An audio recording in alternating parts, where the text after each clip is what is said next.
So this is the first in a series of videos where we're going to discuss ideas for designing AI-resistant assessments. So why AI-resistant and not AI-proof? Well, this technology is evolving so rapidly that no one really knows what it will be capable of soon. And these ideas might not even be so helpful by the time I post this thing on YouTube. So we must shift our thinking from gotcha to taught.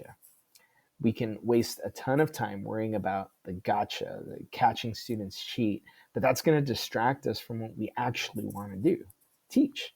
So a shift in pedagogy is what we need. Rather than an overemphasis on the product, we have to focus again on the process where the learning actually happens, right? So rather than focusing too much on the final draft of an essay, for example, which a robot can now do, let's focus on developing and nurturing the skills that go into the process. The ideas in this video series will try to adopt some of the tips from a recent blog post by Dr. Catlin Tucker, and you'll find a link to her blog post in the description below.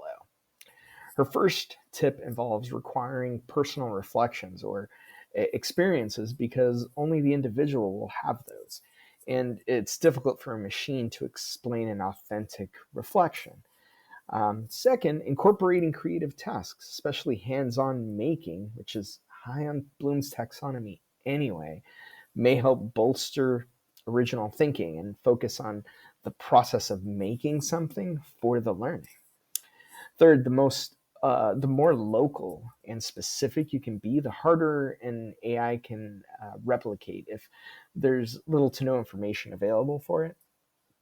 Fourth, incorporating collaboration, because we know that the ones doing the talking are the ones doing the learning. Again, there's an emphasis on the process.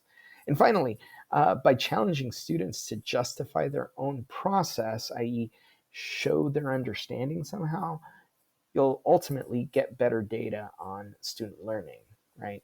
An emphasis on the process.